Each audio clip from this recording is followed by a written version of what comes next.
Continuando con nuestra tercera unidad, con nuestra cuarta unidad, perdón, vamos con lo que sería el tema 4.3, que está relacionado con los manuales del proyecto. Fíjense que aquí tenemos primeramente una definición. Decimos que es un documento de comunicación técnica destinado a dar asistencia a las personas respecto a la operación, a la instalación, al uso del sistema.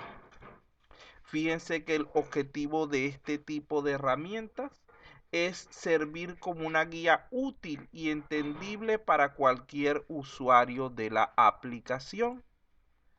Los manuales de usuario generalmente son incluidos dentro de lo que son las diferentes aplicaciones, aunque también pueden ser vistos formando parte de dispositivos electrónicos de todo tipo. Los manuales pueden venir en diferentes formatos, puede ser un libro, puede ser un folleto impreso, puede venir en formato digital e incluso actualmente es muy común que formen parte de la misma aplicación o que podamos verificarlos a través de internet. Recordemos que si nuestro objetivo es crear una aplicación de calidad, la idea es que esta debe tener todas las características que hemos hablado en otros módulos. Pero además de esto, es importante asesorar al usuario acerca de su utilización y funcionamiento. Y es aquí donde el manual de usuario juega un papel fundamental. Aquí tenemos algunos de los beneficios o ventajas del uso de manual de usuario. Permite aclarar dudas sin necesidad de contacto de otro tipo con lo que es, digamos que la forma presencial o telefónica con la empresa desarrolladora. Y ustedes saben que a veces es un tanto engorroso el atender solicitudes por teléfono o por WhatsApp, etcétera, sobre situaciones comunes, porque esto podría colapsar nuestra capacidad de servicio. Pero si las mismas están en el manual de usuario, nosotros podemos, ¿cómo se llama? Resolver ese tipo de dudas más fácil, más rápidamente. Va a ayudar a evitar confusiones en cuanto a lo que es el uso y va, como dijimos ya, a minimizar las consultas hacia lo que es soporte técnico, beneficiando con todo esto ambas partes, tanto al usuario como al desarrollador. Porque recuerden que a veces el desarrollador tiene muchas ocupaciones y carece del tiempo requerido para atender este tipo de consultas.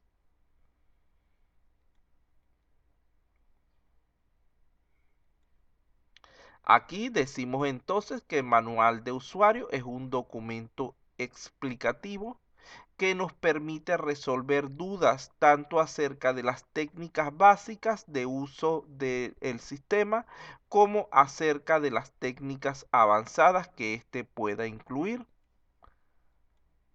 Los manuales de usuario pueden ser clasificados o pueden ser vistos también desde lo que es su extensión, teniendo desde los que son sumamente breves como los manuales de instalación hasta los que son sumamente grandes como los manuales de soporte técnico.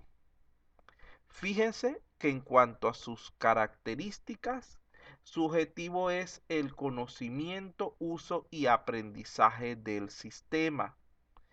Además de esto, debe contener información suficiente y adecuada acerca de las características de ese sistema.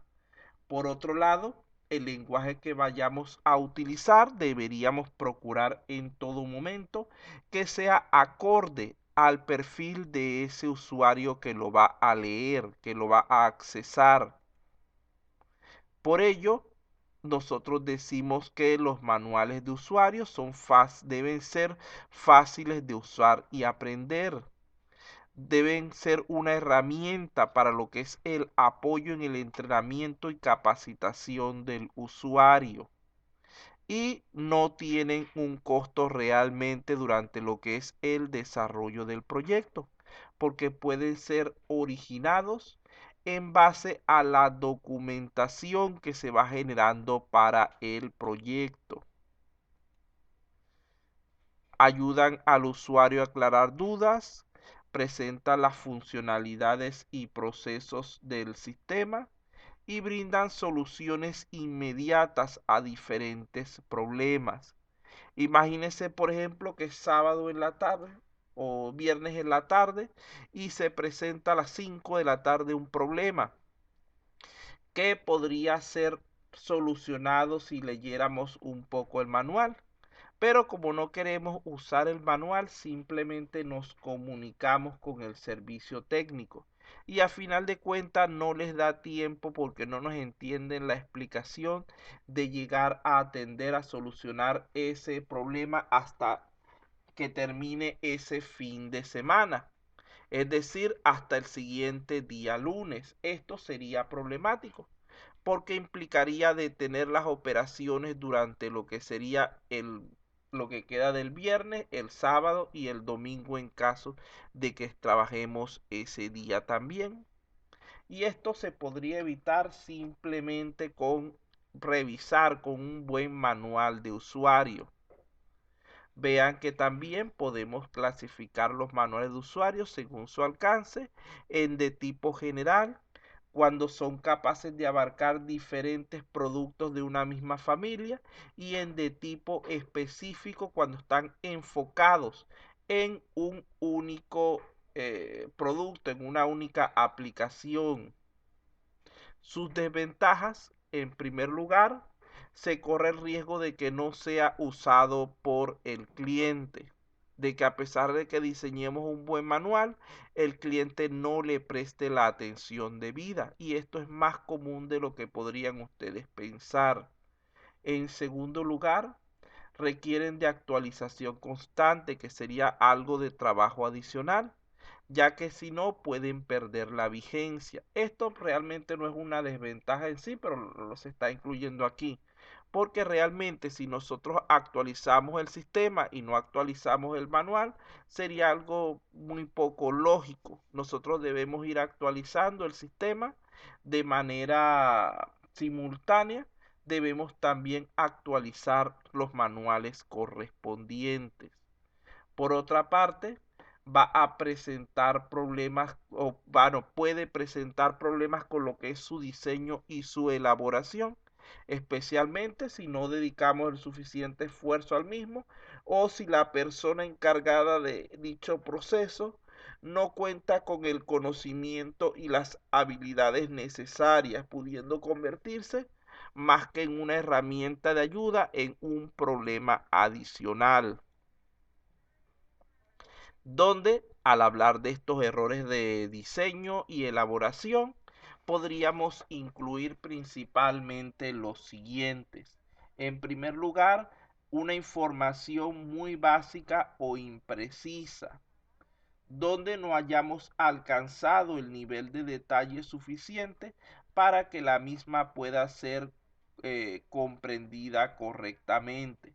Contenidos incompletos o confusos, que nos falten algunos elementos o simplemente que los coloquemos en lugares donde no correspondan.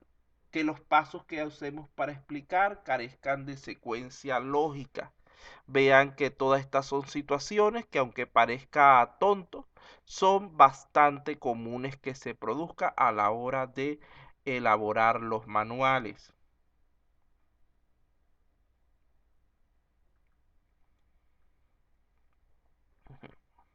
También lo podemos clasificar según su audiencia. Tendríamos los manuales de instalación y configuración, los manuales para el usuario o el operador, y los manuales para el administrador o el gestor del sistema. Fíjense que la estructura básica de un manual consiste en una portada y un índice. Dependiendo del índice va a depender de la longitud que tenga ese manual. Por otro lado, tendríamos una introducción y la información referida al control de acceso, especialmente si el usuario requiere, como pasa normalmente, introducir una contraseña o alguna otra forma de validar su ingreso al sistema.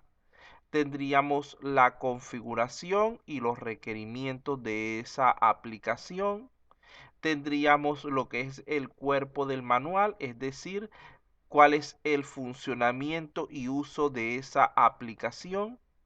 Si existen, estarían las funciones adicionales o avanzadas, una sección dedicada a la solución de fallas y lo que sería un glosario para aclarar cualquier aspecto confuso que pudiera existir dentro del contenido. Vean que aquí tenemos los pasos para realizar el manual. Lo primero que deberíamos hacer nosotros es generar un esquema, acerca de lo que es el manual para que nos sirva como referencia durante el trabajo y hacerlo de manera más organizada. En segundo lugar, hay que explicar de manera detallada lo que es el proceso de instalación y los requisitos del sistema, así como lo que es la parte del ingreso al mismo. Detallar las funciones que tiene ese programa. Describir la navegación a través de los diferentes menús, preferiblemente mediante el uso de imágenes y otros elementos que puedan permitirnos de manera visual captar más fácilmente la información. Luego de allí eh, tenemos que explicar las características adicionales y lo que consista en la solución de los problemas comunes. Allí incluiríamos también lo que es el glosario correspondiente. Aquí tenemos algunas sugerencias para lo que es la elaboración de manuales de usuario. Lo primero que tenemos que conocer es quién va a leer ese manual, qué tipo de usuarios. No es lo mismo un manual para un técnico especializado que para la secretaria de una empresa. No es lo mismo un manual para el gerente que un manual para el cajero. Entonces debemos nosotros saber quién es la audiencia para poder enfocar ese manual más correctamente. Además de esto, y claro está, tenemos que conocer correctamente y en profundidad el sistema. Porque cómo vamos a explicar algo que nosotros mismos no entendemos. En caso de que requiramos apoyo al respecto, podemos consultar a otros miembros del equipo de desarrollo que se hayan encargado de lo que es el desarrollo, de la construcción, la elaboración de ese componente que nos está dando problemas. A partir de allí podemos añadir tantas funciones como consideremos necesarias. Tenemos que explicar cada una de ellas de manera correcta, especialmente las que sean más complejas y que puedan causarle dudas al lector. Deberíamos seguir siempre un mismo orden lógico para las explicaciones. Por ejemplo, una introducción, después lo que hace esa función y los problemas que puede presentar para que el lector se acostumbre a una manera de entender lo que estamos nosotros explicando. Hay que usar expresiones sencillas, preferiblemente en la mayoría de los casos vocabulario natural, no vocabulario técnico. Hay que agrupar correctamente los elementos para asegurar su mayor comprensión. Eh, Usar siempre el mismo tiempo verbal para evitar confusiones. Usar en lo posible imágenes que permitan aclarar mejor la información, pero estas imágenes debemos mantener un cierto equilibrio al respecto de ellas. Hay que definir esto ya lo dije, eh, hay que diferenciar.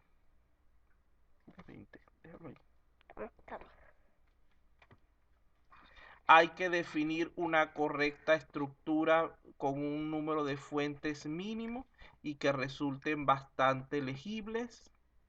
Ya aquí tendríamos lo que es la parte de los manuales de manera resumida.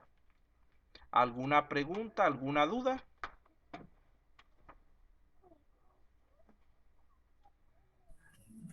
Profesor, buenas noches. Una consulta, por favor. Ajá. Bueno, es más que nada de pura curiosidad, por decirlo de alguna forma, ¿no? Dígame, si bien es cierto, pues, dentro de un mismo rubro de empresas, vale decir que varias empresas que se dedican a lo mismo, uno puede hacer un proyecto para una empresa y también puede servir ese proyecto. Obviamente que los requerimientos serán diferentes en algunas cosas, pero podría servir como especie de molde o de modelo para otra empresa, o Sí. todos los proyectos serán diferentes No, en su totalidad. no, no, no. Los proyectos generalmente tienen una base común, porque si no, no existirían metodologías. Nosotros, por ejemplo, si vamos a desarrollar un proyecto para un colegio, nosotros vamos a tener ciertos elementos básicos comunes. Por ejemplo, nunca falta la gestión de usuarios.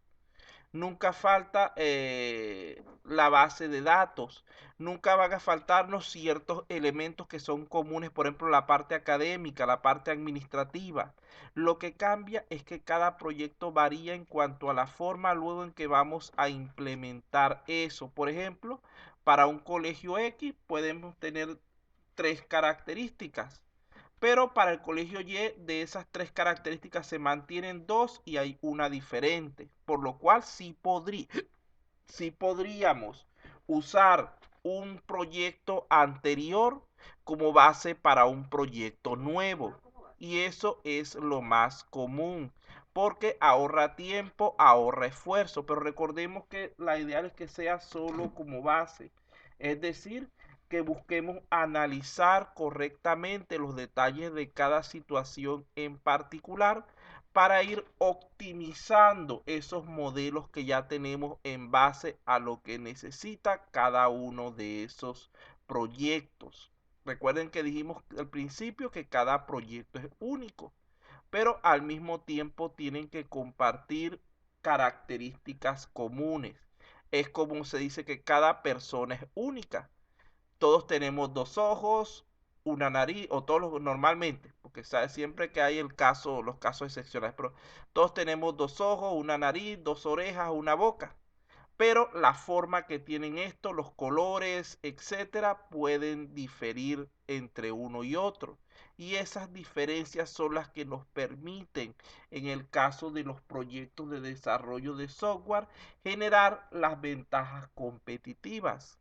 Si todas las empresas trabajaran igual, usaran el mismo software exactamente, vean que no habría necesidad de ingenieros que crearan nuevas versiones, sino que simplemente una copia de la misma aplicación y la utiliza la siguiente empresa.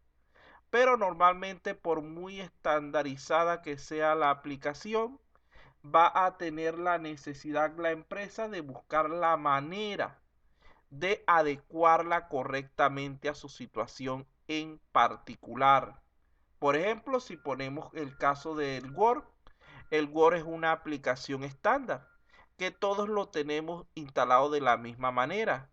Pero como somos diferentes, él nos permite modificar ciertas características, por ejemplo, crear estilos, mover botones, quitarlos, añadir otros elementos de ese estilo y etcétera, para adecuarnos a la forma de trabajar de cada quien. Entonces nosotros tenemos que estar pendientes de eso. Repito, sí podemos utilizar como base aplicaciones o modelos ya existentes, Por ejemplo, imaginemos que querramos hacer una aplicación para la gestión académica de una universidad. Podemos tomar como base el modelo SIGA que usa Telesub. Pero ustedes saben que ese modelo, a pesar de que es un estándar, tiene varias limitaciones, varios problemas que se podrían mejorar. Allí, en solucionar esos problemas, en presentar una mejor alternativa, es donde está el verdadero trabajo del buen ingeniero, en crear a partir de algo normal, algo excepcional.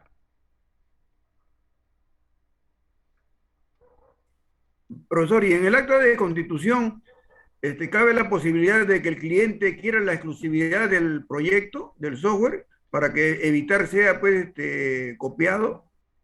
Es que generalmente el software que uno le vende al cliente se supone que ese es para uso nada más de esa empresa. Cuando tú vas a generar otro, tú vas a colocarlo como que fuera un nuevo proyecto. Así uses como base el de ese cliente. Acuérdate que el cliente generalmente no tiene el conocimiento técnico o no le presta atención a ese tipo de detalles demasiado. Pero él puede decirte, mira, vas a trabajar, por ejemplo, vas a generármelo aquí dentro de la empresa y no puedes sacarme datos de aquí. Eso es válido. Pero eso es un acuerdo mutuo. Pero igualito recuerda que aunque tú no puedas sacar, por ejemplo, archivos de la empresa, tengas que crear el software en la oficina del cliente, etcétera, en tu cabeza todavía está la idea. Y tú puedes recrear de alguna manera eso nuevamente para otro proyecto similar. Lo único es que el cliente te puede decir, mira, yo tengo ciertos métodos de trabajo, etcétera, vamos a poner en un contrato donde tú no puedes revelarle a otras empresas mis cuestiones privadas, mis cuestiones confidenciales. Y si tú te pones a trabajar y vas difundiendo esa información, puedes terminar cayendo en problemas legales como demandas, pero todo eso va a depender del acuerdo, del contrato que se genere al principio.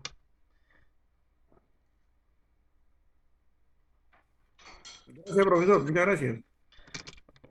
¿Algún otro detalle aquí al respecto? Si no, continuamos entonces con la siguiente parte. Pero vamos a continuar entonces.